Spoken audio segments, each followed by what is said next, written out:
Recording in progress. Recording in progress. Yeah. Perfect. All right, let's do this. I'm sitting here with the angel in black himself, David Reece. David, it's about time we talked again, man. How are you? When was the last time? 2 weeks ago. Pretty much, yeah. I'm uh, sitting here in my goofy Christmas Rudolph I see sweater. that. I'm just wearing Yeah. ACDC for those of you can see. It's giving the dog a bone, which everybody should be doing this time of year. I don't know if you can see it, but it's Yeah. giving the dog a bone there.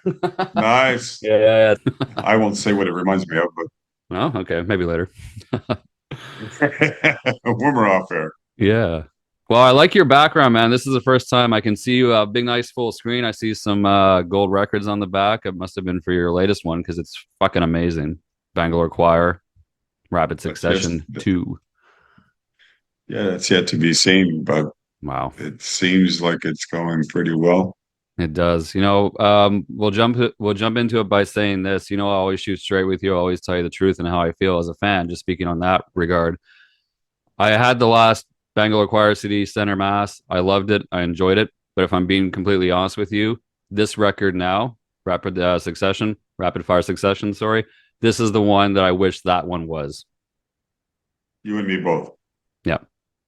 if I'm being honest. Yeah. Um, I think you know why. the Well, yeah, I mean, it's. I mean, I've tried and attempted to do some Bangalore choir records over the years, and I always managed to get like three pretty cool ones and then seven fillers. And I really set out on the task to go back in my head to like 1991, which was no easy task, my friend. Yeah. No, I can only And imagine. I think we succeeded. Yeah, I think so too. Without naming names or pointing fingers, why do you think it was that you weren't able to maybe achieve this back then? And now in this later stage, let's be honest, later, even further down the road, I mean, if I'm being honest, it sounds like you pretty much almost got there this time. So what was different now than last Uh, time? I didn't study on target enough. I mean, I play a lot of those songs live in the set Hmm. over the years, and every time I do, the crowd response is great. They sing along, and I was told when Nirvana came out that my life was over and that you know, go work in a sewer somewhere. Because that's pretty much how they treated all the rock guys when Hmm. grunge took over. Uh, nothing wrong with being a sewer worker if that's what you do, but it hurt pretty bad. And um, last year in France, I was playing solo, and I'm going to be really honest with you during this podcast that when you're a solo artist, you kind of reach a plateau of audience attendance. Yeah. Hmm. And I had been watching a lot of the branding going on, the resurgence of Rat, Mike, Mike Trans White Lion, and, Yeah. of course, Foreigner and stuff. And I realized that my branding was fairly strong, but you reach a plateau. You start off out of curiosity. Oh, David Reece is doing a solo trip now. Let's fill up the venue. Then you go back a few times and you see like maybe 75% of that crowd. They've seen it. Hmm. They love the album, but they always pull out on Target or Eat the Heat and want that autograph. Right. And they'll be standing at merch, with all that stuff, but they won't buy the new product. Yeah. Maybe the new t-shirt. Hmm. So driving back to Italy after that 5 or 6, 7 day tour, I was sitting in the car looking out the window and I was thinking, man, I have to do something to stay relevant. And what was my most relevant period? And that was on target. Because that was my baby, because That after was accept, yours. Yeah, you didn't join a pre-established band with a huge history. right, Yeah. right. So I called up Giles Lavery from Bravewords, and my options from my other label were up. So I had the choice to go wherever I wanted. We're talking about the options from the last one, the Center Mass record from Global Rock. Yeah. Yeah. Well, no, I'm with Global still technically, but Okay. another label. And they had asked me last November if I was coming back to do a record, and I kind of said yes. And then I got to thinking about it really hard, and I said, let's say a budget is a little bit more than the other. You have to weigh out the media compared to maybe putting a few hundred more in your pocket after you record a record. So look at the big picture, dumbass. and who's going to work the album the best. Yeah. And Michael Brandvold, guys like that, no explanation of his history of Hmm. media. So I called Giles and I said, "This is what I'm going to do." And he was on the same page. If you do this, you've got to go back to On Target. You've got to really go back. And I said, I am. I'm fully aware of that. And initially, when I called Andy Sousa-Meal, my weapon of mass production, and I said, Andy, Nice. this is my vision. And he went, okay. So he sent me like 5 riffs, and dude, they were just not grabbing me. They were kind of like the fillers on the records you mentioned before. So we're Right. not there yet. Go back to Slipping Away, go back to Angel in Black, go back to All or Nothing, Freight Train. Let's study this. Let's get our heads and absorb this. And it's hard to do, man. I don't remember what I had for breakfast yesterday Yeah, same here. or Much less today or 1990, today. 91, or 2 seconds ago. Actually, I didn't eat, but still. Yeah. Yeah. So Yeah. it took, I think the first raindrop that fell from the sky from Andy and I was Driver's Seat. And I knew right there it was reminiscent of Slipping Away. It had that kind of Hmm. groove. The second single from I this went, record, for those keeping score at yeah, home. Yeah. yeah. Yeah. And I said, that's it, Andy. And I think we wrote the lyric in about 15 minutes together. And then I think he presented the riff for Bullet Train, and he had the title Bullet Train. He goes, "Don't even worry about the title. I like the title Yeah. because I've always fantasized about going to Japan, which I never have, and ride the Bullet Train because I've heard great stories about it." And I just wrote Bullet Train, Hmm. boom, from his concept with the riff and the title. So we were on a roll, and with Andy, the thing that he's a remarkable guitar player, but him and I have this weird like connection. We could not speak to each other for 2 years and then get on the phone. It was like yesterday. And God, Yeah. I got a mosquito in my house. It's freaking December. That's weird. And Good must have weather.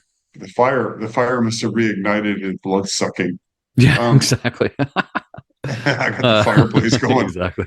but it's weird how they do that, right? Yuletide They lay flies. dormant. Yeah. Yeah. Thank you, Santa. Yeah, But exactly. While you're dusting off the cobwebs and stuff and getting everything back yeah, from 1991, so flies from 91 come flying back. yeah, don't say that. Oh, I'd probably be high for a week. shit. Look out. But Uh, that's when it started rolling. And when did this start? So, I mean, we talked, I think, around this period. We've talked so much, like I'm talking about on the record and Paradise City, you were a guest. I remember you breaking the news on that show that you were going to go back and do this. So, around that time is when you decided to do this. How long between you guys sit down, start writing, getting some riffs together, and you think you got a whole record? How long did that process take, roughly? 4 weeks, Wow. that's what he's like. Him and Yeah. I Just together, go. it's Yeah. nuts. Yeah, it just once we hit that lick, we go. And just And you and him, right? no, I'd actually had written with Mario Percadani from Hardline fame quite a bit. Okay. And I wrote 3 with him. I called him with the idea, and he said, "Yeah, come on over." And we wrote "I Never Meant to" and "Love and War" and "I'm Headed For" in a couple Great of days. songs. I was going to call those out. Great songs. Great, great songs. Thanks. Yeah. "I Never Meant to" is really personal to me. It's about my daughters and my divorce, and Oh, I didn't realize. divorce is Okay. it's a toxic thing. And my youngest daughter was about 1 when my wife decided she wanted to leave the farm and go live in the city again. Took off and took my daughter and ended it. So I never really got to explain my side of the story. So because when kids are around one parent, they get their head filled with toxic. Yep. So the gap that we lost my with my 2 daughters in that period really has scarred me. And it's basically not an apology, it's an explanation that I still love you. I never meant to hurt you. But the way things transpire, people take things their own way. I Hmm. sent it to my oldest daughter, and she called me back on a Zoom chat like this, crying her eyes out. She goes, "I get it, Dad. Thank you." Hmm. When I got the final mix, I said, "I got a surprise for you, but you can't share it." So that one's deeply personal. And I'm headed for was just a straight rocker. My voice was completely fried. We actually recorded Love and More earlier that night. And then he said, let's do another one. I said, I can't even talk because your Yeah. voice is perfect. Let's do this one. So I tracked it in like 2 takes and I said, man, that's crap. He goes, Dylan, that's Reece. That's you. So yeah, Not I did meaning that with crap. It him. just And means it's your real voice, right? well, Most I've honest or been raw, I singing. guess. Yeah, I was screaming for 4 hours. And then he said, we're here. Let's do another one. I'm like, I don't know. And he goes, you can do it. Have a tea. So I drank a tea. My wife was sitting on the couch behind the glass looking at me. And I said, roll it. And I cut it in like 2 takes. And he goes, awesome. And I thought, honestly, the next day I'd listen back and, creep out, but it worked. It And does. then Yeah. go ahead. It I'm does. speaking Well, over you. no worries. But I was gonna say what I love about those two songs. I mean, obviously the songs itself. I like that they're kind of open-ended titles. I'm headed for. I never meant to. Yes, they're written about certain personal things in your life, but people could also universally music can get you right. So people in their lives, maybe they never meant to do this. They're headed for that. There's always something there that's not just it's not this is David Reese's story. This is something for us as people, as listeners, as fans. We can dig into this and kind of like what's touching your life, the listener, and what does this song mean to you? Is this the It's first all time? subjective. Yeah, it is for sure. Is this the first time you feel like you've been this, I guess, vulnerable or open in your lyrics? You've written a lot over the years. Do you feel like this is the most deeply personal one you've gotten to, in at least in a long time? Might be. I'm kind of a manic person, I guess. When I put my mind to something, I don't quit, and it's a bit weird, you get into this frame of mind that you have to go, go, go, go, and then you crash. Mm. Not that I ran out of ideas. It was maybe that's the question answer, but Where you felt it safe to just do it felt this time around, to put yourself out there. yeah, because I knew even with the artwork, I'd talked to Simon Suit from the band Goot Yeah. that I've done some records with him. He came to my house with Jan, the guitarist, and I said, I see you do artwork. I said, you see that album on Target? I need to reminisce and get close to that. So I got to give him a lot of credit too, because I had to put the whole thing together to where it was branded. Mm-hmm. So for some reason that energy was there. Um, I was almost yeah, wondering I if the mean, original model would make her return for the well, reloaded. they're back to divorce. I mean, that guy was our manager. That was his wife, Marcia, and I'd Wow. actually read Oh, I lost you there. Are you there? Are you there? I don't hear you. Can I'm you hear here. me? Can you hear me? I hear you. I hear you. Yeah. Okay, yeah. I don't hear it. I just once you said the divorce, like I lost you. I got you now. Oh, I was afraid that there or- would be some type of legal issue because they were divorced, and I just said, "Nah, take her off the bomb." And we re-released it, remastered it, but I yeah. didn't And really. you have no contact with her. You couldn't get in touch with her and get her to come back or do this, obviously, just for No, nostalgia. No. yeah, it's good now. Yeah. So I knew that the Rosie the Riveter kind of concept with the planes and stuff would Right. be imperative, and a necessary thing. So he grabbed it. I tip my hat to Simon. He's look him up. He's got great artistic talent and What's his name? Simon. What's his last name again? Zoot, Zoot. Simon Zoot. Okay. Z two. Yeah, Okay. he. I'll look that up. Hold on. I lost you 1 second. My wife is pushing Is buttons she here. I apologize. is she your Zoom tech? You have a guitar tech and you have a Yeah, voice tech and a voice coach and you have a Zoom tech? dude, I'm so behind the curve. Michael Brandvold, when we first signed with Bravewords, he literally wrote me one day and said, "Your social platform sucks. Huh. Your Well, he outreach tells it is like it is. crap." He wants to help, obviously. It did. Yeah, Yeah. I mean, that's good. He's for out there bands in everywhere, man. town. He's commenting on people's comments.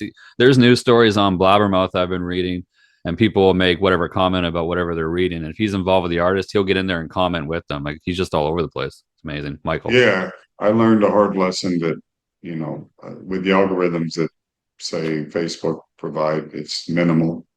Right. I got involved with bands in town. I got involved with TikTok, Mhm. Instagram. I really went all in this Are you time. doing Are you And doing it's dances on TikTok? not yet, Well, I'm waiting for that. you know. Yeah, Give after me the the link. holidays and I drop 5 kilos, maybe I'll Nah, don't sell wear my yourself sexy short. sweater for the fans Well, and there we go. shake my. OnlyFans David Reece. They'll understand. Yeah, He's lost I his got it. mind again. There we go. Hey, after this record, you can do what you want, man. You got total autonomy. We'll see. Yeah, you got this back. I want to bring up something too. There's another great song that's on this record, "Rock of Ages." Not a Def Leppard cover, but for those of you who are huge music geeks like me, or maybe David Reece geeks like me, see if you can spot this one. There is a cover on this record, and I was quite surprised to see it. I want to dig in for a few minutes about that one. Of course, I'm talking about an Accept song that maybe not a lot of people know, "Prisoner." Um, Yep. Talk to me about that one, why you decided to do that, and what that meant to you. I never felt the sound of that record was right.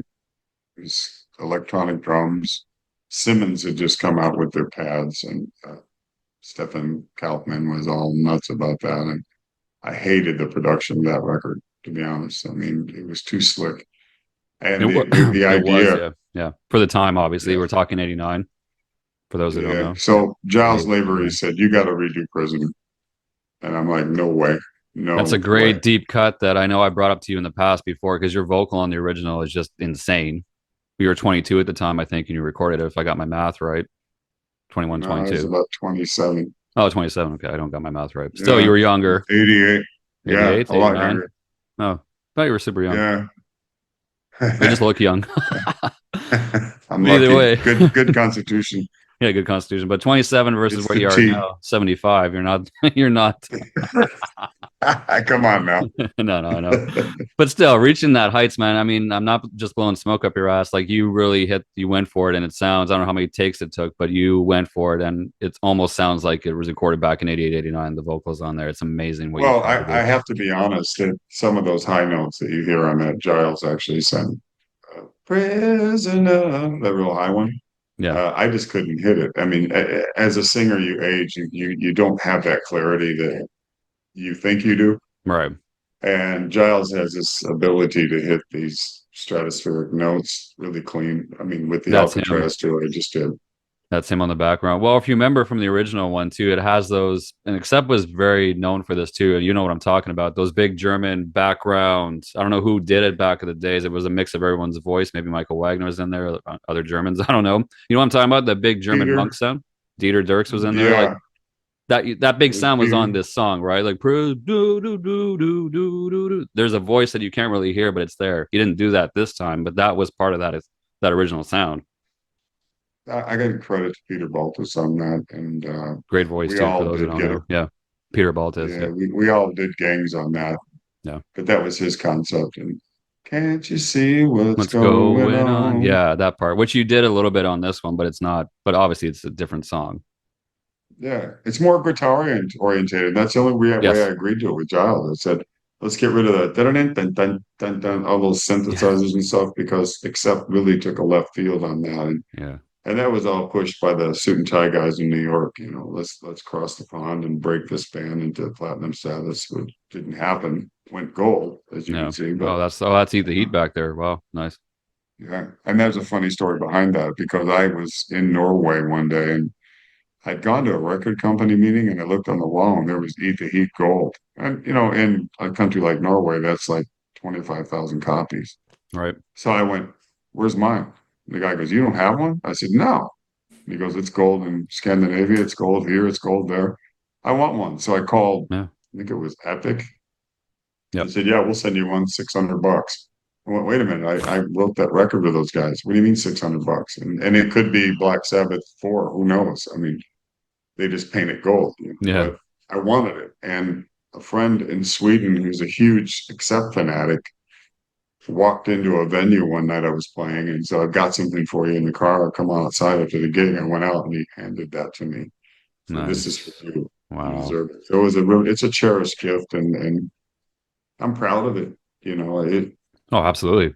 It was the world's introduction for those who listened or could get to at the time. It was the world's introduction basically to David Reece on a national scale, at least in America, and then worldwide yeah, after. Yeah. Do you know what it did without in that, I wouldn't have. Huh? Do you know what it did in America? How much it sold? I've been told numerous different numbers, 157, 260. I mean, I don't know. It didn't get gold. Uh, It hasn't been researched. You got to pay to no, resort it, so they're not doing that. Obviously, the band. I mean, right. they control But it. Obviously, they reissued it they reissued it. I got the 2000. reissue back in a long time ago. They've done it. It's there, but they're not resorting it for sure. No. No. But funny thing about Eat the Heat is I don't know how many times I think we've talked about this. I'll play gigs and people will walk up to me with the original copy in CD or vinyl Yeah. and kind of apologize to me. Yeah. I hated your guts. There You're was not no middle Udo. with Yeah. that. You're not Udo. You You didn't. know, they Yeah. loved you or they hated you. And then, there's a lot of hate. Like Ripper Owens went through it, Blaze went through it. I mean, Yeah. but without that, I wouldn't be talking to you about Bangalore because I'd gone back to LA with the momentum. And then when you walked into a club before that, everybody's an actor or a singer. So when I came back, oh, that's that dude from Accept. So I had that strength behind me, no matter how Exactly. much trash they were throwing out the window at me. But it really definitely helped. It exposed me to the masses, which can't hurt, right?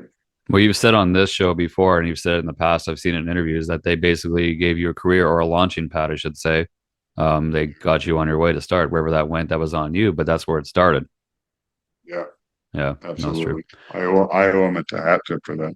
Yeah, absolutely. So, why the Prisoner versus, let's say, Ecstasy or Generation Class? Why did he choose Prisoner from that record? Do you know? I was just a huge fan of that song, more so than me, to be honest. I know. I play Ecstasy, I play Generation Clash, I play Hellhammer in my set, Yeah, but Prisoner was never one that I've had people asking me to re-record Break the Ice, which was a bonus track, and I'm like, yeah, no, great song. D never really Train.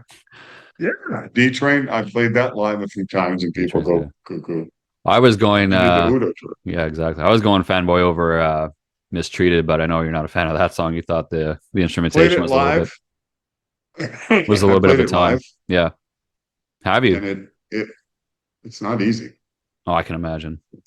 I I can't mean, that imagine, but song yeah. they put me. When I first started with those guys, I tended to sing ahead of the groove, and I learned a lot from them about sitting in the pocket. And they literally sent me to a demo room alone to sing that song over and over and over until it was time for vocal production. And Dieter would listen to it and go, "No, ahead, behind, ahead." And it Wow. almost got to the point where I despised it because I was killing myself. And then I just went in and ripped it, and I got it. But there's like 57 vocal tracks on that song. Wow. Yeah, it makes sense. Well, he's been known to push people, push singers, right, Dieter? That's why he's probably trying to push you to get pissed off, get mad, and just go for it. And he did. Well, I mean, Very he told me taskmaster stories of in a way. Klaus collapsing in the studio. And when he heard there was a Wow. distortion in my voice during that recording process, and he heard it. I didn't hear it because I've been singing so long that he goes, I want to send you to the voice doctor. I hear something. And I'm like, what are you talking about? He goes, I killed Klaus, and that's why Klaus lost his voice for so long and had to rebuild it. He says, I'm not going to do that to you that I did to Klaus. Because Wow. when you work with Dieter, it's 1 o'clock in the afternoon till 1 a.m., 7 days a week. Jesus. And Not at that surprised. time, I could sing. Yeah, I could do a matinee gig with Accept in the day and then drive 10 hours and do the nighttime full set. I mean, I was full on blown out power. Wow. But I went and they found a sinus infection, which at night I would sleep and it would drain on my vocal cords and had inflamed them. So they killed that, and then boom, it opened up again. So That's good that he plus, was able to notice that too. And used mm, his experience to save you. Basically, you could have, not yeah, had a voice. yeah, yeah, yeah. Wow. Amazing. So the people working on this record, it's you, it was Andy. Talk about is there anybody from the original lineup that did any contribution to this record at any No, point? sadly, Danny Greenberg had passed away Yeah. And a few before months that, you ago. guys never thought about doing a record like this. You never spoke to him about that. We You lost did, contact with him, did you, or were you still talking to Danny we before he did, passed we did Cadence together with Kurt. in 2010? Yeah. That album, yeah. Mhm. And but Kurt, I think we talked about it. Kurt told me in England we did that reunion show at Firefest. He looked Yes. at me and I said, "We should." He said, "Dude, when I go outside, the grass under my feet is mine, and my yard, that studio behind me is mine, that house is mine. I'm not going out on tour for a few $100 a night and sacrificing all the stuff that I built up and have a record company take it away from me when the records don't sell. And it hit me like a ton of bricks. I was like, dude, but you're so, and he goes, no, man, I got 40 students that I teach. I can record as weird stuff as I want. Nobody's telling me what song to put on the record. I'm not built for that. I went, okay, respect. We had a great gig, made a live record from it that night. Hadn't played together for 19 years. Danny was on stage. You had to have 3 original members to do that festival. Right. And you 3. I got Danny and Kurt to agree. And I spoke to Ian Mayo about this when I started mulling it in my head. And he's working for a famous actor in Hollywood now. He's kind of his go-to guy. And Tyler Perry.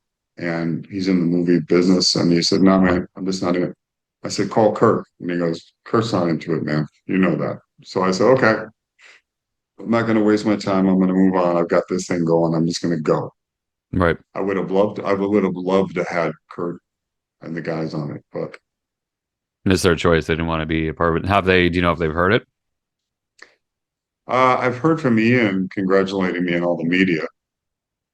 He goes, you nailed it, dude. He's been very cool about it. Ian and I are in good talking terms. And nice. He'd actually called me when Danny died and said, did you hear? I said, no. Died of cancer. So I was like, what? And then Danny's brother David wrote me and said, yeah, it's true. Wow. Yeah, no, it's you nailed it for sure. I mean, like I said at the top of this, this is the record that Center Mass should have been. Not that Center Mass wasn't great, but this one really hit the nail, and the inspiration behind it and the people driving it behind you, just it feels like the next record. It could have even replaced that record. This could have been On Target. I mean, it's just that damn good. Because if you think about 1992, you released On Target. It might have, the next record, if we're thinking about that in Fantasyland, it might have sounded more like your Circle of Silence project, which was 94, which was a little more down-tuned, heavy guitars, distortion, stuff like that. You might have gone that direction because that was the thing at the time. So it might not even happen. But this record sounds like it could have been A or B. It's either the On Target that we heard or this one. You know what I mean? That's a compliment. And had it come somewhere out in there. 3 years. Yeah. Yeah. Somewhere in there's a 3 years earlier. Yeah, or 3 years earlier. Then if you didn't do Accept, yeah, exactly. If you didn't do Accept, this might have been the one. This might have been David Reece's band. Yeah, I mean, I needed that testing ground though with Accept, to be honest. And timing is everything. And when you go back into LA in '89, nobody knew what was swirling up north. No, Washington. Nobody what was coming down. Really, we knew about cold Seattle rain. Yeah, we knew about there's Soundgarden and stuff like that too. And Alice in Chains was kind of like what they call a hair band at that time, but it wasn't. Yeah. Like what happened in '91. Pantera. I did gigs with Pantera in Texas, and they had a different singer. They had Terry Glaze. Hairspray hair. Yeah. They were a totally different band. I mean, oh, absolutely. I actually like some of those records too. That's sacrilegious to say that, but it's true. I do. They're good. No, nothing wrong with it. There's good stuff. No music is wrong. I mean, if you like something, you like it. No, exactly. With the time that I have with you, I do want to go back in the past a little bit. I saw this a long time ago, and I meant to bring it up to you every time we talk, but I want to bring it up now. There's an interview that I saw with the original guys of Bangalore Choir back in the day. I don't remember where it aired, but it was probably MTV. You were talking about when you guys play live, you like to have a real rock show, really live, raw. It's your voice. It's played live and real. We know today in 2025, 6, 7, 8, everything is backing tracks. Everybody's out there faking it, making it, playing games with it. They're dropping microphones, still singing. It's funny to think back then in 91, 92, 93, whenever this was, you were talking about that when nobody was even thinking about that then. Everyone was playing live for the most part, or they Milli Vanilli. They were exposed. Now nobody cares. Back then, you brought up a point that maybe nobody even thought about, or maybe because of Milli Vanilli, I don't know. But I just thought that was interesting that you talked about that back then in 92, 93. Well, I did. I worked out with those guys. I used to train at Gold's, and they were there every day. And Milli Vanilli, Fab and Rob?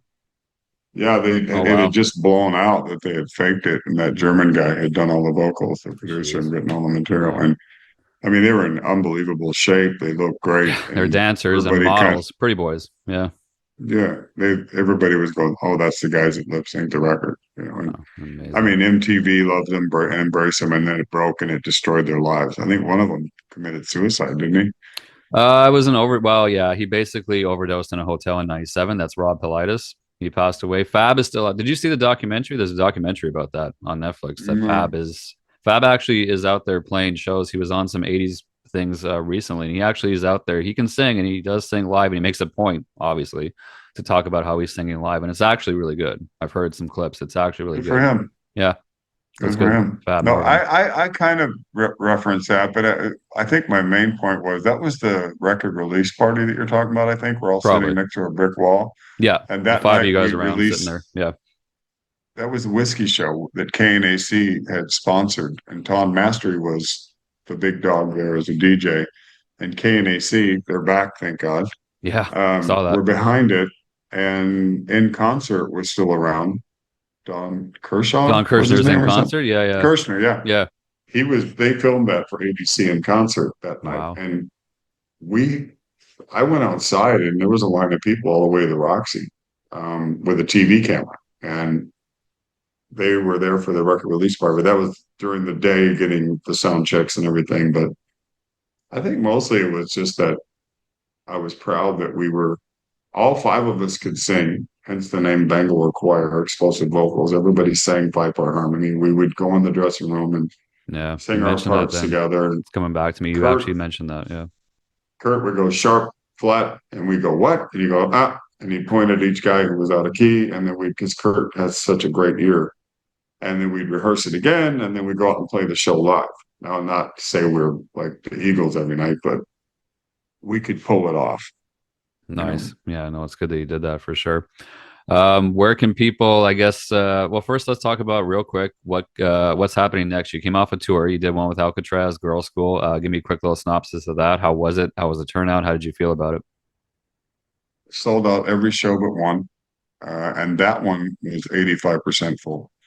Nice. A very eclectic audience. I mean, you have a hard rock melodic band like Bangalore Choir open the show. Okay. Mhm. Then you have neoclassical band like Alcatraz go out there. And then you had Girl School, God bless them, kind of punk hard rock. So you had this weird audience of the different generations, Yeah. but everybody was into everything, and the response was insane. We did, I think, 13 days. We had one day off. And everyone was kind of going, oh God, it's November 25th, Master Flu is going to come through this thing. And all of us singers were kind of freaking out. And the Yeah. merch girl was the first to come down with it, lost her voice completely. And then I thought, oh God, this is going to go. So I was wearing a mask in the van because we had two vans with like 14 people. The bass player of mine got it, said, oh, it's just allergies. I'm like, no, they don't sound like it. So I'm like in the back seat freaking out. The Yeah. Jimmy Waldo, I think, got a tickle, but no, I didn't catch it. And none of the singers got it, thank God. That's good. Yeah. But all I can say is they were fabulous to tour with. Alcatraz is like family to me anyways, but Mhm. I didn't know Girl School. I didn't know what to expect. But I got to know Kim, Olivia, Jackie, and Denise really quickly. And those girls rock, man. I mean, I'm going to tell you, they go out there and sweat it out. I mean, they tour with everybody. I mean, Motorhead was Famously like Motorhead. Yeah, I was gonna say, yeah, he beat me to it. Maiden. Motorhead. Yeah, Maiden. Yep. Yeah. I Mhm. mean, they kicked it off way before I was out of diapers in the Yeah. big league. And they got stories that would just crack you up. They know more about those guys than you and I will ever hear because they live with them. Yeah. Yeah. And Close. Yeah. Lemmy hats stories off for to them. days. Yeah. Lemmy stories for days. I can Lemmy imagine. stories for days. Stuff they probably can't say. Amazing. Yep. For another day. So what's next Yeah. for what's next for David Reece for Bangalore Choir? Are you going to keep going this direction? Are you going to do some solo records? You going to get back with Accept? What's going to happen, man? I keep hearing this Accept Fest thing going The around. 50-year thing that Wolf has talked about, Yeah. which is they haven't been together 50 years. I don't know what that's about. Wolf joined, Well, they have actually before but Wolf wasn't Wolf there. was involved. We were. It was Yeah, it was Michael Wagner and Wagner. Udo, right? Yeah. Mm-hmm. So it technically is true, but But they didn't release a in all record until honesty, 79. right.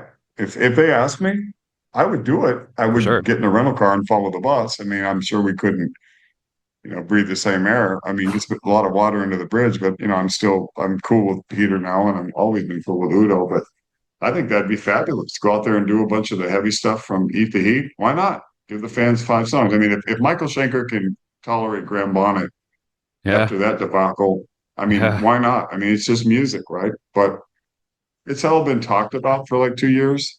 But Bangalore Choir, this is Act One and Act Two. And judging by the success of the record and the media response, I actually recorded about 24, 25 tracks for this record. Nice. And the ones that didn't make the album are really good too. And I'm like, they're sitting here on the table. I'm like, that might be Act Three. Or just do like an 11 song record. But I really want to fulfill and tour this record till its death. And people are like, oh, I'm sick of that.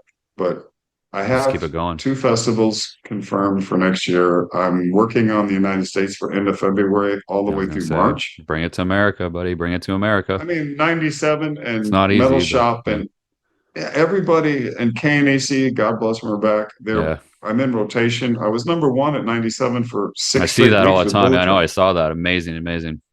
It's Yeah, just nuts. that's I mean, this awesome. is more airplay than I got when I was happening. And Yeah, when they played this I mean, music on the radio. yeah. Yeah, I mean, so I personally, the guy in charge of 97 said, here's all the 97 contacts on the Eastern Star Seaboard that we work with as a venue or in a station. oh, nice. Contact this guy. So I've Okay. passed all that along to the agency. So Minnesota's in a hat, 3 shows. Texas, 3 shows are on offer. Frisco, it's very southern California, actually. Orange Really? County Ah, that makes is sense showing a though. lot. Yeah, Yeah. but I mean the whiskey's cool and everything, but I played there a million times and the Roxy, but Orange County was always a rocking place for us. They've expressed interest. Arizona, but until the papers got dry ink on it, I can't really Yeah. confirm the dates. But I've Exactly. got French dates booked. Germany. I wanted to tell you, I just did a gig on the 10th of December with Andy Susamil, an acoustic gig. Oh That's wow. up online right now. The review of that. I gotta Tommy check that out. Schmelz did it. It was classic covers that I like. Uh, Arnold Etta James thing that Rod Stewart did. I redid that. I'm We gonna did lose simple. simple stuff. I'm gonna lose you. I don't want it to cut off before we say goodbye on this to make it all sound professional. So David, I'm gonna put the links up for this. People can buy the record, check it out. Hopefully it's a physical copy out there because I had to get my hands on that. But I Yeah. appreciate you doing this always, man. I appreciate digging into it. And there's more to cover. We'll Love do you, it again. Chad. I love you too, man. Can't wait to talk more. God bless you. God bless you too, David. Merry Talk soon. Christmas. Merry Christmas. You and the family. Merry Italia. Christmas. Italia. Buon Italia. Natale. With